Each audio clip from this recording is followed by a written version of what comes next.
Next up, Tennessee Titans. Remember them.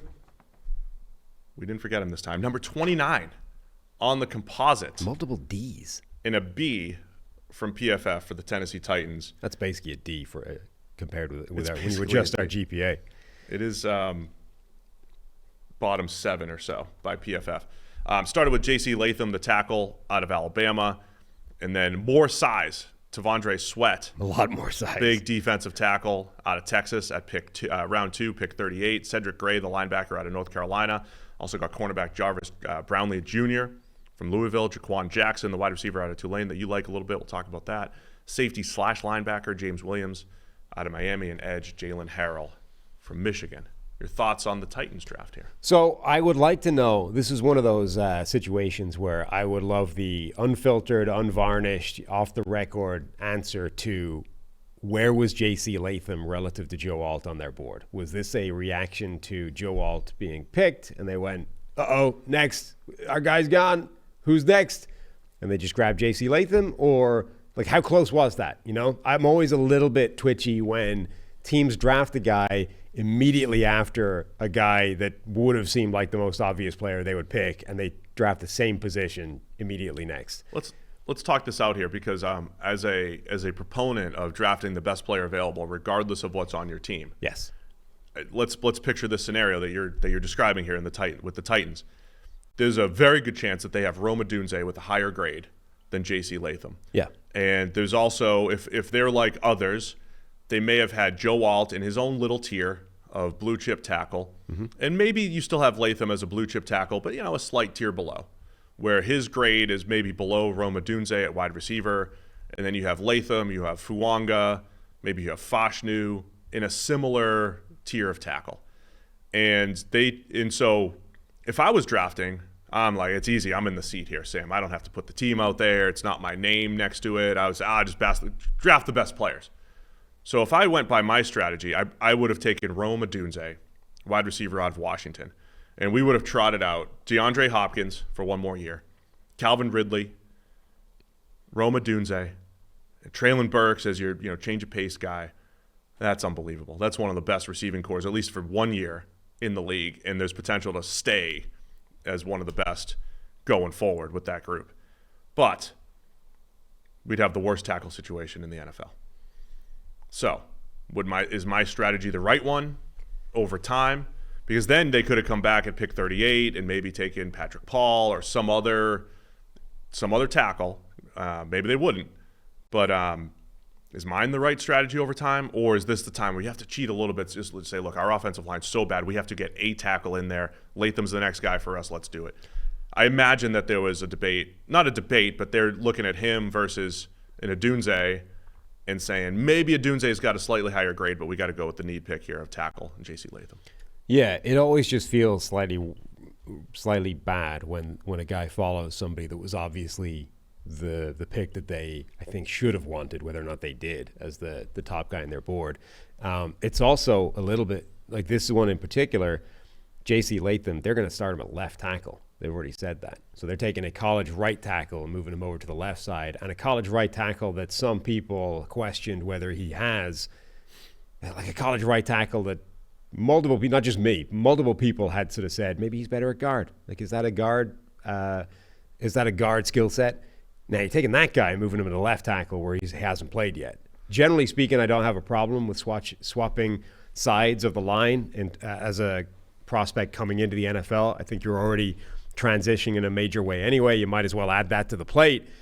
But in this particular instance, a guy whose question mark, I guess, is some of that ability to operate in space. Now you're flipping him to left tackle, where if he doesn't do that well, his quarterback gets killed.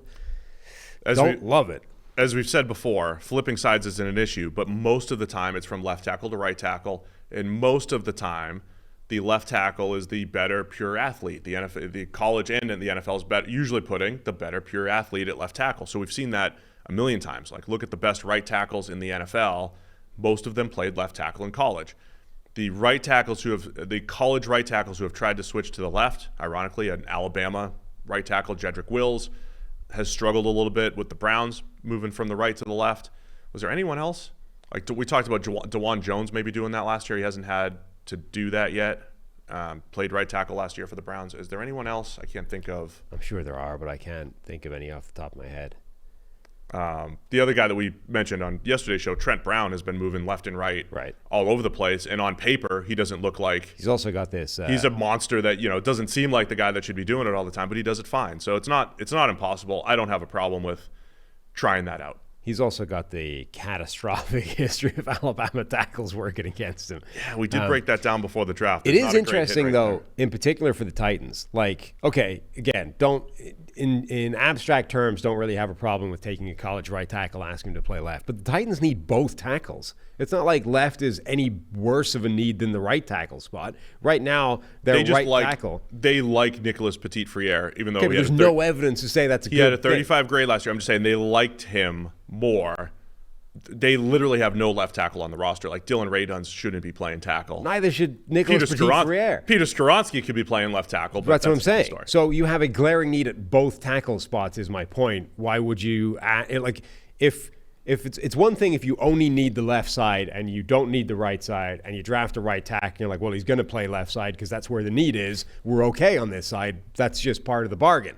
They've taken a guy with needs at both tackle spots and are voluntarily making his life more complicated by switching sides, even though they have equally as bad a need on the right side and could just keep him there. That, again, to me, just feels not the most joined up thinking in the world. So either way, Latham's skill set, I think he's fine in pass protection. He struggles with some counter moves. I think he's our guy Ben Stockwell he does his draft scouting the day before the draft. Really likes to hone in on a few prospects the day before the draft. I think he liked Latham overall. Thought he was a little late with his hands. I was calling it patient with his hands, but he definitely can be late sometimes. Don't forget Bill Callahan's the O-line coach, as someone highlights in the chat here. This was Bill Callahan's favorite player. Right. So clearly no one would lie about that stuff. So Callahan gets to work with Latham. Whether or not he likes him or not, it's huge to have. I mean, the Callahans collectively are really good offensive line coaches. So JC Latham landing in a spot with outstanding offensive line coaching is huge for his chances. He's a pure power tackle, likes to bury guys the front side of zone where you're just supposed to kick out a little bit. He'll try to take them to the ground, so creates movement at the point of attack. I like a lot of JC Latham. He is a model guy.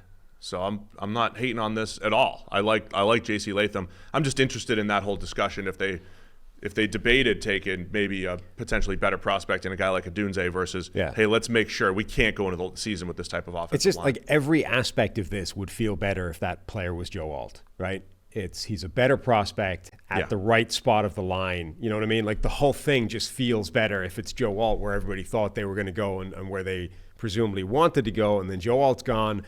And we sort of quote-unquote settle for JC Latham, and just every part of that feels a little bit worse. So the second part, I think the reason why the grades are low is probably the second-round pick and then not having a third. The second-round pick being Tavondre Sweat at pick 38. He had a DUI weeks before the draft, other off-field concerns. I don't think there was an expectation that Sweat was going to go this high. I thought he was a second-round prospect before the DUI, before really diving in or having the off-field highlighted. I still think he's a very good football player, but when we're talking about lower grades for the Titans, I imagine people who are grading this are saying, oh, Sweat should have been, a third or fourth rounder after everything that we saw. But the dude can play. Yes. He's 360 pounds. So they added two monsters with their top two picks. He can reset the line of scrimmage. He could shoot gaps. He could push the pocket as a pass rusher. I like Sweat quite a bit as a player. Same. I actually think there's nothing wrong with this pick. Now, that's with the caveat that I don't know what the deal is with the DUI thing. I don't know the details. I don't know if that's an indicator that he has generally bad character or if that was just a stupid mistake, which NFL players make all the time, right? Nobody should get into DUI, but people do all the time, and it's dumb, but it happens constantly throughout the NFL. So I don't think you should necessarily bury the guy for that because NFL players are doing that, even though it is even dumber if you're a prospect weeks out from the biggest moment of your life that dictates where everything's going to go. It is even more stupid to somehow get done at that point. But if you give him a break for that and say it was a stupid mistake by a kid, a kid who needs to get that on track, then fine. He was number 73 on the consensus board. I think he's a better player than that. To me, he has the ability to be better than basically everybody except those top tier first round guys. Like, I think he's in the category with Chris Jenkins, Braden Fisk, those guys, with a unique skill set. Like, with that Bill Parcells planet theory, you're not going to find many T'Vondre Sweats in terms of the ability to move the way he does at that size, which is 6'4.5", 366 pounds. And 366, when he weighed in at the combine, was seen as like a good weight for him because it was the same as his listed playing weight, which meant that he didn't have like a weight problem, right? He didn't, as soon as he stopped playing, which has happened to some giant humans before. As soon as they stop playing, they add 40 pounds and now they're closer to 400. Now you're like, uh-oh, we're going to have a weight concern with this guy. We're never going to be able to keep him on weight. T'Vondre Sweat weighs 366 and that's what he weighs. And he keeps it at that weight, but he moves well. Like, he is not just a run stuffer. He can rush the passer at 366 pounds. Now, he's not going to look like Aaron Donald out there, but he can push the pocket. He can beat interior linemen. He can actually create some pressure. The only question becomes, how many snaps can you get out of him? And I think that's what determines his value. If a little over 500 is his career high? Yeah, right. 503 last year was his career high. He's had 2 years with sort of 100 or 150 more than we ever saw out of Jordan Davis at Georgia. That wasn't, I think, necessarily because Jordan Davis couldn't. It was just because Georgia's loaded and they rotate so much that you're only ever playing 350. But if he's going to be worth a reasonable second-round pick, 500 needs to be an absolute minimum. Like, he probably needs another 100 on top of that, 600, 700 snaps. If you can only get 500 out of him, maybe he is only a sort of third-round player just because of the volume of snaps you're going to get from him. You mentioned the planet theory a lot as far as, like, literally no one – this is Jordan Davis, who's 340 and moves the way he does. This is Dontari Poe, who went at 13, I believe, 12 or 13 overall, is 340, sub 540. Even just in this draft, though, forget planet theory. Let's just look for, are there any 330-plus pound nose tackle types? Those don't exist, which is why I didn't love the McKinley Jackson pick by the Bengals, late third, and it felt like, hey, there's no more of these body types left. Let's take him in the third, a 330-pound McKinley Jackson from Texas A&M who's got to improve his football playing. Yeah, and by the way, Sweat is that plus because he already is really good, knows how to reset the line of scrimmage, knows how to shed blocks and make plays. There's 3 of these guys in the draft, and Sweat's by far the best player. Yes. And what are you making a face at? I'll tell you in just a second. I just want to finish the point before I forget it.